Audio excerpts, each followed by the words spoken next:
அதிசயங்கள் என் வாழ்வில் செய்பவரே, எண்ணி முடியா அற்புதங்கள் என் வாழ்வில் செய்பவரே, எண்ணி முடியா அதிசயங்கள் என் வாழ்வில் செய்பவரே, எண்ணி முடியாத அற்புதங்கள் என் வாழ்வில் செய்பவரே. கோடி கோடி நன்றி சொன்னாலும் உமக்கது ஈடாகுமோ?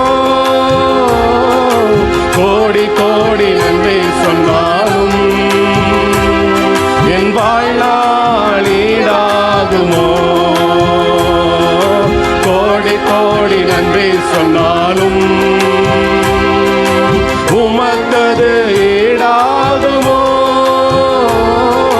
கோடி கோடி நன்றி சொன்னாலும் என் வாழ்நாள் ஈடாகுமோ? ஏற்ற வேளையிலும் வாக்குகள் தந்து என்னை சோர்ந்திடாமல் காத்ததை எண்ணி பாடுவேன். சோர்ந்திட்ட வேளையிலும் கிருபைகள் தந்து என்னை விழுந்திடாமல் சுமந்ததை போற்றி பாடுவேன். ஏற்ற வேளையிலும் வாக்குகள் தந்து என்னை சோர்ந்திடாமல் காத்ததை எண்ணி பாடுவேன். சோர்ந்திட்ட வேளையிலும் கிருபைகள் தந்து என்னை விழுந்திடாமல் சுமந்ததை போற்றி பாடுவேன். இடைவிடாமல் காத்தீரையா, முந்தன் வார்த்தைகளால் நடத்தினீரையா. இடைவிடாமல் காத்தீரையா, முந்தன் வார்த்தைகளால் நடத்தினீரையா. கோடி கோடி நன்றி சொன்னாலும் உமக்கது ஈடாகுமோ? கோடி கோடி நன்றி சொன்னாலும் என் வாழ்நாள் ஈடாகுமோ? கோடி கோடி நன்றி சொன்னாலும் உமக்கது ஈடாகுமோ? கோடி கோடி நன்றி சொன்னாலும் என் வாழ்நாள் ஈடாகுமோ? தனிமையிலே நான் அழுத போதெல்லாம் ஒரு தாயை போல தேற்றியதை எண்ணி பாடுவேன். தேவைகளால் நான் திகைத்த போதெல்லாம் ஒரு தகப்பனை போல் தாங்கியதை போற்றி பாடுவேன். தனிமையிலே நான் அழுத போதெல்லாம் ஒரு தாயை போல தேற்றியதை எண்ணி பாடுவேன்.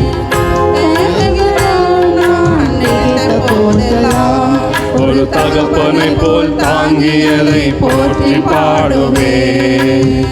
குறைகள் எல்லாம் கிருபைகள் தந்து என்னையும் வெறுக்காமல் நேசித்தீரையா. குறைகளில் எல்லாம் கிருபைகள் தந்து என்னையும் வெறுக்காமல் நேசித்தீரையா. கோடி கோடி நன்றி சொன்னாலும் உமக்கது ஈடாகுமோ? கோடி கோடி நன்றி சொன்னாலும் என் வாழ்நாள் ஈடாகுமோ? கோடி கோடி நன்றி சொன்னாலும் உமக்கது ஈடாகுமோ? கோடி கோடி நன்றி சொன்னாலும் என் வாழ்நாள் ஈடாகுமோ? சிறுமையும் எளிமையும் மான என்னையும் சிங்காரத்தில் வைத்தீரே உம்மை பாடுவேன். அலங்கோலமாக இருந்த என் வாழ்க்கையை அலங்காரமாக மாற்றியதை போற்றி பாடுவேன். சிறுமையும் எளிமையும் மான என்னையும் கொண்டு சிங்காரத்தில் வைத்தீரே உம்மை பாடுவேன். அலங்கோலமாக இருந்த என் வாழ்க்கையை அலங்காரமாக மாற்றியதை போற்றி பாடுவேன். புழுதியில் இருந்து எடுத்தீரையா, முன்னன் தலையை நீர் உயர்த்தினீரையா. புழுதியில் இருந்து எடுத்தீரையா, எந்தன் தலையை நீர் உயர்த்தினீரையா. கோடி கோடி நன்றி சொன்னாலும் உமக்கது ஈடாகுமோ.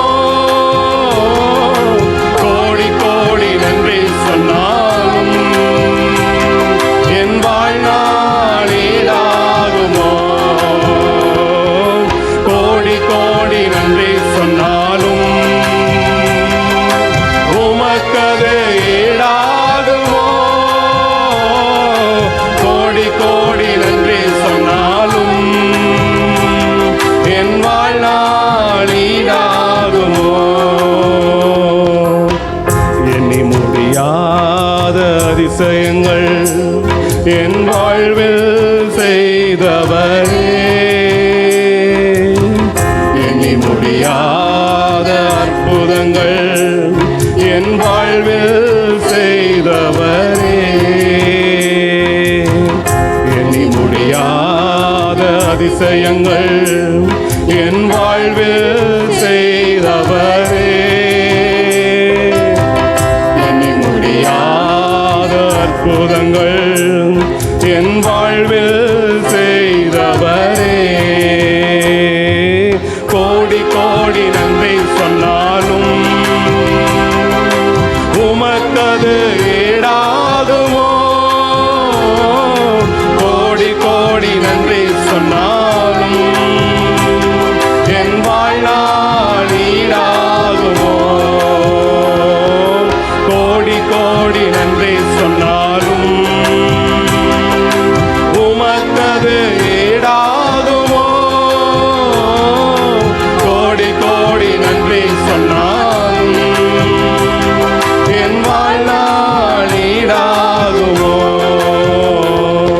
என் வாழ்நாள் ஈடாகுமோ. மத்தக்கு மகிமை உண்டாவதாக. இந்த நேரத்தில் கூட ஆண்டவர் எங்களுக்கு மகத்தான கிருபையால் இங்கே சாட்சியை சொல்வதற்கு ஆண்டவர் பெரிய காரியங்களை வாழ்க்கையில் செய்திருக்கிறார். நம்ம ஒவ்வொருடைய வாழ்க்கையிலும் கூட ஆண்டவர் செய்திருக்கிறார். அந்த ஆண்டவருக்கு மகிமை உண்டாவதாக. ஆமென். ஸோ இந்த ஆண்டின் தொடக்கத்திலிருந்து கர்த்தர் எங்கள் வாழ்க்கையில் செய்த ஒரு மேஜரான ஒரு சில அற்புதங்களை நான் உங்களிடத்தில் பகிர்ந்து கொள்ள விரும்புகிறேன். முதலாவதாக எங்கள் குழந்தையை பார்த்துக்கிறதுக்கு நாங்கள் ஒரு ஆட்களை தேடிக்கொண்டிருந்தோம். ஒருத்தர் வந்து பார்த்துட்டு இருந்தாங்க, நல்லா தான் பார்த்துட்டு இருந்தாங்க.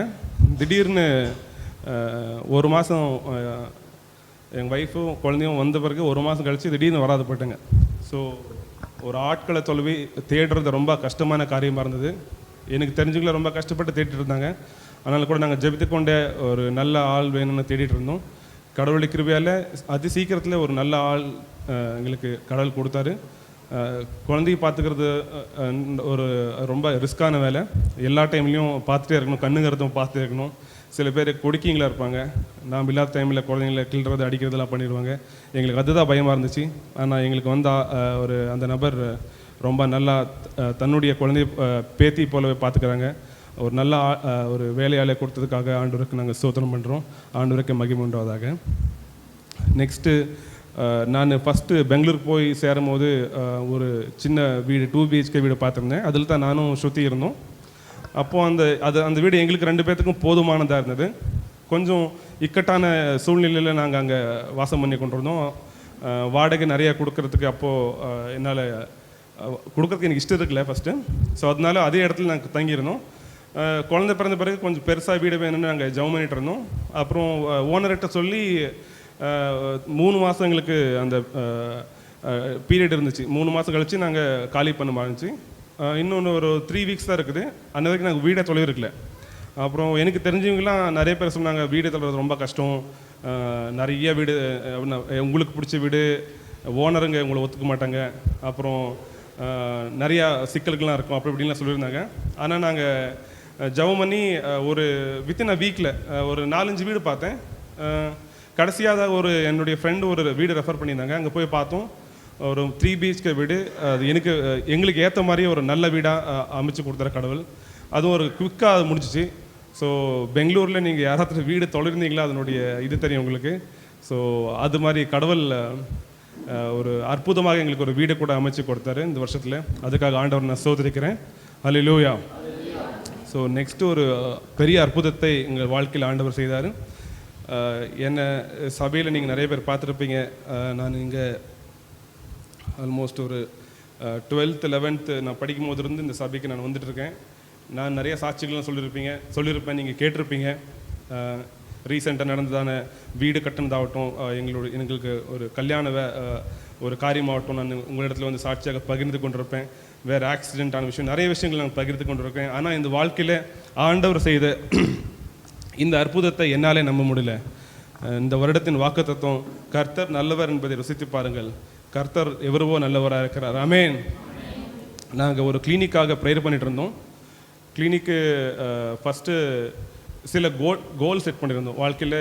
ஒரு நெக்ஸ்ட் படி இப்படி தான் போகணுன்னு ஆண்டவர் நாங்கள் எப்படி கேட்டோமோ அதே மாதிரி ஆண்டவர் எங்களுக்கு அமைத்து கொடுத்தார். நாங்கள் கிளினிக்கு தொழிட்டு இருக்கும்போது அதுவும் அவள் தானே என்னுடைய ஃப்ரெண்ட்ஸ் நிறைய பேர் கிளினிக் பண்ணியிருக்காங்க. நான் டிகிரி வாங்கி ஆல்மோஸ்ட் 7 years ஆச்சு. 7 years முன்னாடியே கிளினிக் ஓப்பன் பண்ணுவீங்க. சில பேர் 8 வருஷம், இந்த வருஷத்தோட 8 வருஷம் கிளினிக் ரன் பண்ணிருக்காங்க. நிறைய பேர்த்துக்கிட்ட ஆலோசனை கேட்டேன், நிறைய பேர்த்துக்கிட்ட நான் பேசி பழகிருக்கேன். எல்லாம் சொன்னாங்க இடம் கிடைக்கிறது ரொம்ப கஷ்டமான விஷயம், அப்புறம் இடம் கிடைச்சா அது நம்மளுக்கு அந்த மார்க்கெட் பிளேஸ் ஜன நிபிட பிரதேசம் இடங்க அது மாதிரி கிடைக்கணும், அப்போ தான் உங்களுக்கு நல்லாயிருக்கும், விசிபிலிட்டி நல்லா இருக்கணும், அது மாதிரி சொல்லிட்டு இருந்தாங்க. ஸோ நாங்கள் ஜபிச்சுட்டு ஒரு வாரம் நாங்கள் சொல்லிட்டு இருந்தோம். போய் பார்க்குற இடம்லாம் ரொம்ப காஸ்ட்லியான இடமா இருந்துச்சு. அப்படின்னா ஒரு ஸ்கொயர் ஃபீட்டுக்கு 100 ரூபா. எங்களுடைய கிளினிக் ஓப்பன் பண்ணுறதுக்கு மினிமம் 600 ஸ்கொயர் ஃபீட்லேருந்து 700 ஸ்கொயர் ஃபீட் வரைக்கும் நம்மளுக்கு இடம் தேவைப்படும். அது மாதிரி இடம் பார்க்க போகும்போது நம்மளுக்கு கம்மினாலும் ஒரு 70,000 75,000 ரூபா மாதம் ரெண்ட்டு மட்டும் அவ்வளோ வரதா இருந்துச்சு. நாங்கள் எல்லா இடத்துலையும் தொலைவி பார்த்தோம். ஸோ இன்னொரு விஷயம் என்னன்னாக்கா, கிளினிக் ஓப்பன் பண்ணுறதுக்கு முன்னாடியே எனக்கு உள்ள ஒரு ஏவுதல், கிளினிக் பேர் வந்துட்டு த கார்னர் ஸ்டோன் டென்டல் அப்படின்னு பண்ணு. த கார்னர் ஸ்டோன் அப்படின்னா மூளைக்கல்லாக இருக்கிறது. மூளைக்கல் வந்துட்டு நம்ம இயேசு கிறிஸ்துவா இருக்கிறாரு. ஸோ எனக்கு அப்போ இருந்தே ஒரு விசுவாசம், மூளைக்கல் கிளினிக்னு இந்த பேர் நம்ம வைக்க போகிறோம். அந்த கிளினிக் வந்து ஒரு கார்னர் பிளேஸில் இருந்தாவே ரொம்ப நல்லா இருக்குன்றதாக எனக்கு ரொம்ப ஆசையாக இருந்தது. அதை நாங்கள் அப்பயே பேரை வந்துட்டு ஒரு 6 months முன்னாடியே நாங்கள் டிசைட் பண்ணிட்டோம் கிளினிக்கு.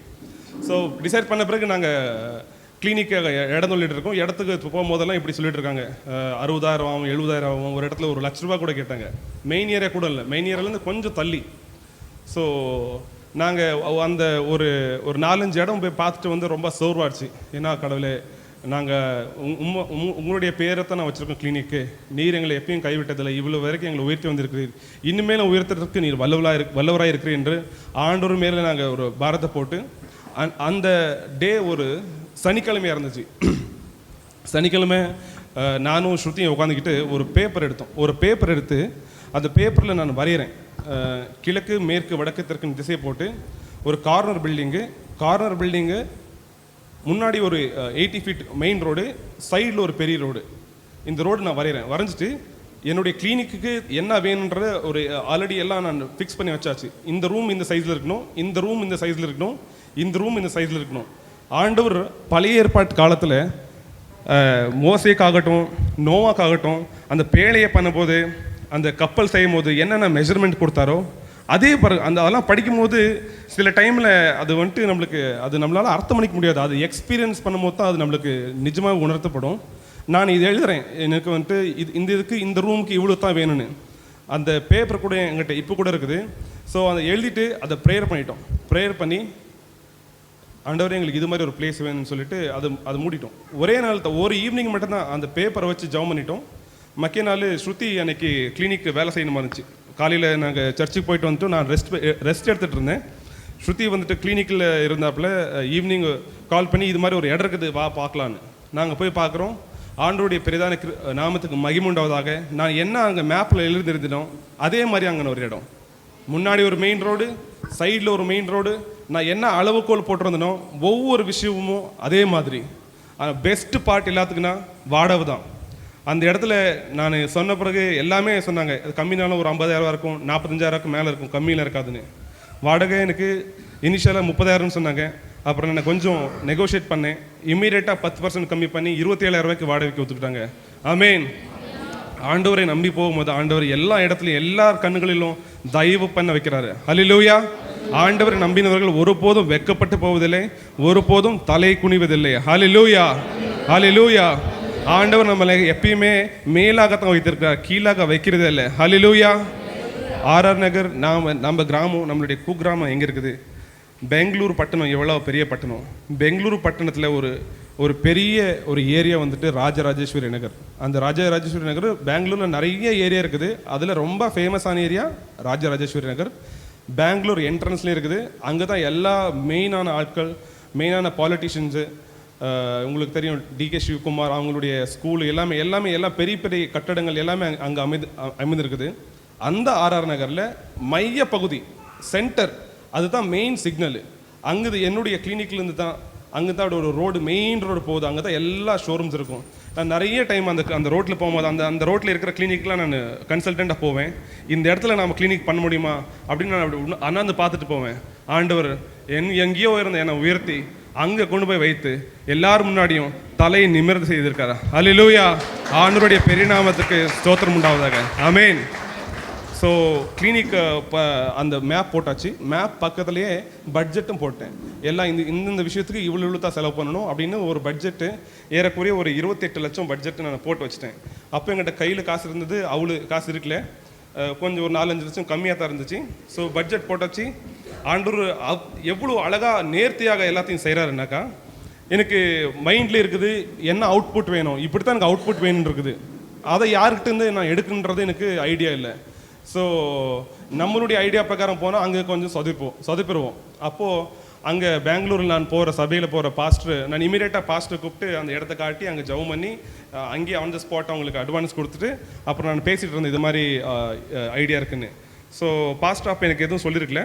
அப்புறம் நான் ஒரு 2 இடத்துல விசாரித்து பார்த்ததில் வெறும் பிளான் மட்டும் போடுறதுக்கு, பிளான் போட்டு 3D பிளான் காட்டி இது மாதிரி வரும்னு காட்டுறதுக்கு அவங்க 1 லட்ச ரூபாய் கேட்டாங்க. அதில் அவங்கள பார்க்கும்போது தெரிஞ்சு ரொம்ப காஸ்ட்லியாக இருக்குன்னு. இன்டீரியர் டிசைனிங் அப்புறம் இது நான் சொல்லிடுறது. ஸோ அப்போது பாஸ்டர் இன்னொரு நாள் கால் பண்ணி கேட்டார், என்ன பண்ணிட்டு இருக்கீங்க பிரதர், எப்படி போய்ட்டுருக்குன்னு. இப்படி தான் பாஸ்டர் போய்ட்டுருக்குன்னு சொன்னேன். ஸோ பாஸ்டர் இமீடியட்டாக ஒரு ஆவிக்குரிய சகோதரன், அவங்க இந்துலேருந்து ரசிக்கப்பட்டு வந்திருக்காங்க, பிரதர் கிருபராஜ்னு சொல்லி அவங்கள எங்களுக்கு பழக்கம் பண்ணி கொடுத்தாரு. அவரும் எவ்வளோ ஒரு நல்ல கான்டாக்ட்னா, அதுதான் ஆண்டவர் எப்போது நம்மளை ஒரு நல்ல ஒரு எல்லா நல்ல பீப்புளோட தான் நம்மளை இணைக்கிறாரு. நம்ம ஆண்டவரை தேடிட்டு இருந்த ஆண்டவர் மேலே நம்மளை பாரத்தை போட்டால் வேற எல்லாம் அவர் வாக்கிய செய்கிறார். ஹல்லேலூயா. அந்த பிரதரை எனக்கு பிளான் போட்டு தாந்து 1 மாதத்துக்குள்ளே கிளினிக் வேலை முடிக்கிறதுக்கு ஆண்டவர் கிருபை செஞ்சார். கிளினிக் வேலை நடக்கும்போது கூட நிறைய அற்புதங்களை ஆண்டவர் காண செய்தார். கண்கள் காணவும் இல்லை, காது கேட்கவும் இல்லை என்று சொல்கிற பிரகாரம் அங்கே நாங்கள் பார்க்கும்போது ஒரு 4 days முன்னாடி பார்த்தா இந்த கிளினிக்கு 2ஆம் தேதி ஓப்பன் ஆகும்னு சொல்கிற ஒரு சூழ்நிலை இருக்குல்ல. ஆனால் அந்த ஒரு வித்தின் 3 daysல நைட்டாக பகலாக வேலை செஞ்சு கரெக்டாக கிளினிக் ஓப்பன் பண்ணுற டைமுக்கு எல்லாம் நேர்த்தியாக ஆண்டவர் முடிக்க கிருபை செய்தார். ஹல்லேலூயா. ஃபைனான்ஸ் கூட அவ்வளோ தான். நான் ஒரு சிறிய ஒரு காணிக்கையாக எங்கள் பெங்களூர் சபைக்கு ஒரு கொடுத்துருந்தேன். ஸோ என்னுடைய பட்ஜெட் 28 லட்சம் வச்சுருந்தேன். அது அப்படியே கை மீறி அது 35 லட்சம் வரைக்கும் ஆயிடுச்சு. 35 லட்சம் வரைக்கும் ஆனது. அப்போ எங்கிட்ட எல்லாம் காசு இருக்குல்ல, அவ்வளோ காசு இருக்குல்ல என்கிட்ட.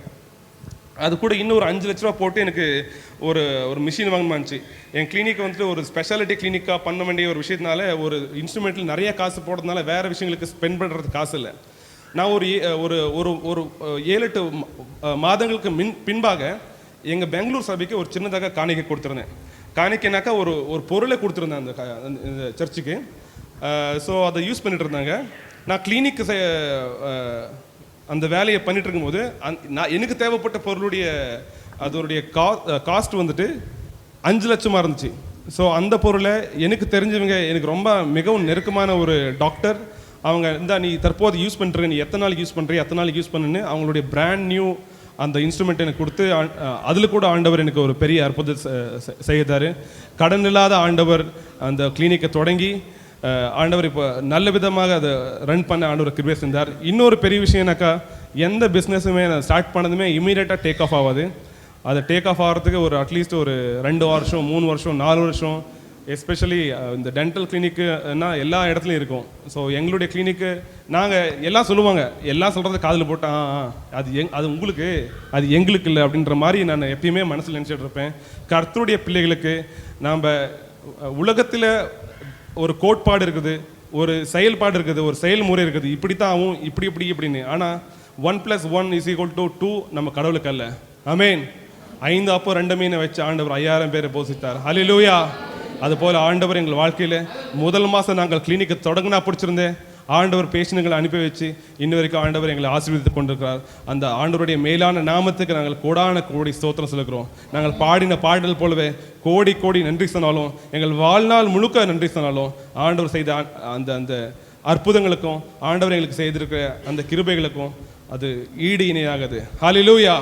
ஆண்டவரையே பற்றி கொண்டிருங்கள். ஆண்டவர் நல்லவர் என்பதை ருசித்து பாருங்கள். ஆண்டவர் உங்களுடைய வாழ்க்கையில கூட இதுக்கும் மேலாக ஆண்டவர் செய்ய வல்லவராக இருக்கிறார். ஹல்லேலூயா. ஆண்டவர் கொடுக்க வல்லவராக இருக்கிறார். பெற்றுக்கொள்ள நாம் தகுதியாக இருக்கிறோமா, நாம் ஆயத்தமாக இருக்கிறோமா என்பதுதான் இங்கே கேள்வி. ஹல்லேலூயா. இந்த நேரத்தில் உங்களை என்கரேஜ் பண்ணுறேன். இந்த சாட்சி மூலமாக இயேசுவுக்கே மகிமை உண்டாவதாக, இயேசுவுக்கே துதியும் கனமும் மகிமையும் எல்லாம் உண்டாவதாக. ஆமென். ஹல்லேலூயா.